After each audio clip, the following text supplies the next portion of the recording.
خوش آمدید جناب قبلہ مفتی سہیل حمدی صاحب ہمارے ساتھ تشریف فرمائیں. سیگمنٹ ہے وظائف کا جس کے حوالے سے آپ لوگ اپنے سوالات بھیج رہے ہیں. السلام علیکم قبلہ، خیریت سے ہیں؟ ورحمۃ اللہ، مزاج اچھے ہیں؟ جزاک اللہ. قبلہ ایک کلثوم صاحبہ ہے، گجرانوالہ سے ان کا تعلق ہے. کہتی ہیں کہ میں شادی شدہ ہوں، میرے بھائی جن کے پاس میرے والدین رہتے ہیں وہ ان کی خدمت کرتے ہیں، خوب اجر کماتے ہیں. میں سسرال میں رہنے کی وجہ سے اس اجر سے محروم. تو کیا ایسا ہو سکتا ہے کہ اللہ مجھے بھی والدین کی خدمت کا ثواب عطا فرمائے؟ بسم اللہ الرحمن الرحیم. اللہم صلی علی سیدنا و مولانا محمد وعلی آلہ و اصحابہ وبارک وسلم. سب سے پہلے تو وسیم بھائی میں کہوں گا کہ اللہ تعالیٰ آپ کی ہمت کو سلامت رکھے. جزاک اللہ. الہ آمین انشاءاللہ. اور ہمت عطا فرمائے انشاءاللہ. الہ آمین. اور آج شب جمعہ ہے جہاں پر رمضان میں ہر افطار کے وقت 10 لاکھ گناہگاروں کو جہنم سے آزاد کیا جاتا ہے. تو یہ جو جمعرات کی مغرب ہے نا، جمعرات کی مغرب سے لے کر جمعۃ المبارک کی مغرب تک، غروب آفتاب تک، ہر لمحے اللہ تعالیٰ 10 لاکھ گناہگاروں کو جہنم سے آزادی عطا فرماتا ہے. اس شب میں جو مر جائے اللہ تبارک و تعالیٰ اسے عذاب قبر سے محفوظ فرماتا ہے. اس شب میں جو سورہ یاسین پڑھے مغفرت کی نوید ہے. جمعۃ المبارک میں اگر سورہ کہف پڑھے تو اللہ تبارک و تعالیٰ اس کے لیے نور عطا فرماتا ہے. بڑی برکتیں ہیں. اور خاص طور پر ایک گھڑی ایسی ہے کہ جس میں جو دعا مانگی جائے وہ دعا قبول ہوتی ہے. اچھا ایک تو دیکھیں افطار کے لمحات دعا قبول.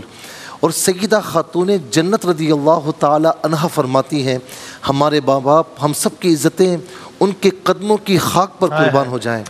وہ فرماتی ہیں کہ یہ جو گھڑی ہے نا یہ عصر سے لے کر مغرب تک ہے. تو ان کے قول پر ہماری جانیں قربان ہو جائے، بات ختم ہو گئی. تو کہنے کا مقصد یہ ہے کہ ان لمحات کو ضائع مت کیجیے گا. اب آ جائیں اس پر. یہ دیکھیں کلثوم بہن نے جو سوال کیا ہے نا، ہمارے یہاں تو عام طور پر بھائی شادی شدہ ہو جائیں تو بیچارے والدین بالکل اکیلے رہ جاتے ہیں. کبھی کبھار کوئی ان کی بیٹی ملنے کے لیے آ جائے، خبر گیری کر لے. ہمارے پاس ایسے کیسز آتے ہیں کہ 7 بیٹے ہیں. اب اللہ رب العالمین ان کی بخشش فرمائے، ان کا انتقال ہو چکا ہے، میرے پاس آئے. اور میں آپ کو بتاؤں کہ معمولی آدمی نہیں ہے، وہ کھاتے پیتے یعنی مطلب ملینئر آدمی ہے. جی وہ آ کر رونے لگے. مجھے کہتے ہیں کہ میرا کوئی بیٹا مجھے ساتھ رکھنے کو تیار نہیں ہے. پھر ان کے بیٹوں کو بلا کر، چونکہ نمازی تھے میرے تو ان کو میں نے ڈانٹ ٹپٹ کی. تو بالآخر ایک جس کا ذرا مذہبی ذہن تھا وہ ساتھ لے کر گیا. اور میں اس کو آج کہتا ہوں کہ تم نے جنت کمائی ہے. وہ آج روتا ہے، کہتا ہے کہ مفتی صاحب آپ نے مجھے پہلے کیوں نہیں کہا. تو یہ والدین ایسی نعمت ہیں کہ ان کا کوئی نعم البدل نہیں ہے. دنیا میں آپ جتنے پیسے لے کر پھریں ایسی نعمت دوبارہ آنے کو نہیں. پوچھئے ان سے کہ جن کے سروں سے ماں باپ یا ان میں سے ایک کا سایہ اٹھ جائے، ان کی خدمت میں، ان کی رضامندی میں جنت ہے اور ان کی نافرمانی میں جہنم ہے. اور میں آپ کو کہوں کہ جو والدین کا نافرمان ہوگا نا وہ جہنم کی خوشبو بھی نہیں پائے گا. اور وہ خوشبو جو کئی سالوں کی مسافت، جنت کی خوشبو 1000 سال کی مسافت سے آتی ہے، وہ خوشبو بھی نہیں پائے گا. اللہ تبارک و تعالی ہم سب کو والدین کا فرمانبردار بنائے. اب یہ میری بہن خوش نصیب ہیں، ظاہر ہے کہ اپنے شوہر کے ساتھ ہیں، سسرال میں ہیں، لیکن پھر بھی تمنا ہے کہ میں اپنی ماں باپ کی خدمت کیسے کروں، کس طریقے سے کروں. تو میری بہن بات یہ ہے کہ ظاہر ہے کہ اب آپ کے شوہر ہیں، آپ کے بچے ہیں، آپ کے سسرال والے ہیں، تو ظاہر ہے کہ شوہر کی خدمت بھی ہے، بچوں کے کام بھی ہیں. بس میں اتنا کہوں گا کہ جہاں موقع ملے، عرف عام میں نا ہفتے میں ایک بار یا 15 دن میں 1-2 مرتبہ آپ چلی جائیں، کوئی تحفہ لے کر جائیں، ان کے قدم چومیں، ان کے ہاتھ چومیں، ان سے دعائیں لیں. میں سمجھتا ہوں کہ آپ کی جو یہ نیت اتنی سچی ہے نا، تو اگر آپ خدمت نہ بھی کر پائیں، آپ کے بھائی خدمت کر رہے ہیں، اللہ تبارک و تعالیٰ آپ کو ثواب عطا فرمائے گا.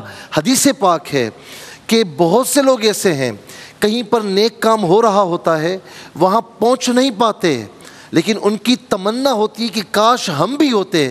تو گویا کہ وہ ایسے ہیں کہ جیسے وہاں پر موجود ہیں. اور کتنے لوگ ایسے ہیں کہ جہاں پر گناہ ہو رہے ہوتے ہیں ان کی تمنا ہوتی ہے کہ ہم وہاں جائیں، لیکن پہنچ نہیں پاتے تو گویا کہ وہ وہاں پر موجود ہیں اور انہوں نے گناہ کیا ہے. تو میری بہن انشاءاللہ ثواب میں سے آپ کا حق ہوگا. اللہ تبارک و تعالیٰ کے خزانوں میں کوئی کمی نہیں. اپنی نیت ایسی ہی رکھیے گا, اللہ تبارک و تعالیٰ انشاءاللہ آپ کو اجر و ثواب عطا فرمائے گا. مختصراً ایک بات میرے واٹس ایپ پہ, اور آپ نے بھی دیکھا ہوگا, کسی عرب ملک میں دو بھائیوں کے درمیان جھگڑا ہوا, ڈسپیوٹ ہوا. اچھا ہمارے یہاں جھگڑے کس بات پر ہوتے ہیں؟ وراثت میں یہ وہ. جھگڑا کس بات پر ہوا؟ ایک کہتا ہے کہ ماں کو میں رکھوں گا, اور دوسرا کہتا ہے کہ ماں کو میں رکھوں گا, اور بات عدالت میں پہنچی, اور ایک بھائی کے حق میں فیصلہ ہوا. میں نے وہ ویڈیو دیکھی تو جس کے حق میں فیصلہ نہیں ہوا وہ پھوٹ پھوٹ کر رو رہا تھا کہ میری ماں میرے ساتھ کیوں نہیں ہے. تو بڑے خوش نصیب ہیں وہ لوگ کہ ماں باپ جن کے ساتھ ہیں, ان کے قدم چومتے ہیں, ان کا دیدار کرتے ہیں, حج کا ثواب ملتا ہے. یہ جو میں آپ کو وظیفہ بتا رہا ہوں یہ سورہ اسراء کی آیت نمبر 24 ہے. سورہ بنی اسرائیل بھی کہتے ہیں, اسراء بھی کہتے ہیں, اسراء بھی کہتے ہیں. آیت نمبر 24 ہے. بڑی مختصر دعا ہے. ربی, اے میرے رب, ارحمہما, ان دونوں پر رحم فرما, کما ربیانی صغیرا, جس طرح انہوں نے مجھے بچپن میں رحم کرتے ہوئے پالا. رب ارحمہما کما ربیانی صغیرا. یہ صبح و شام 11 مرتبہ پڑھیں, اول آخر 3 بار درود شریف کے ساتھ. اللہ تبارک و تعالی انشاءاللہ آپ کے اجر و ثواب میں کوئی کمی نہیں فرمائے گا. اور یا لطیف, لطیف کہتے ہیں لطف و کرم کرنے والا, اور یہ اللہ تعالیٰ کا صفاتی نام ہے.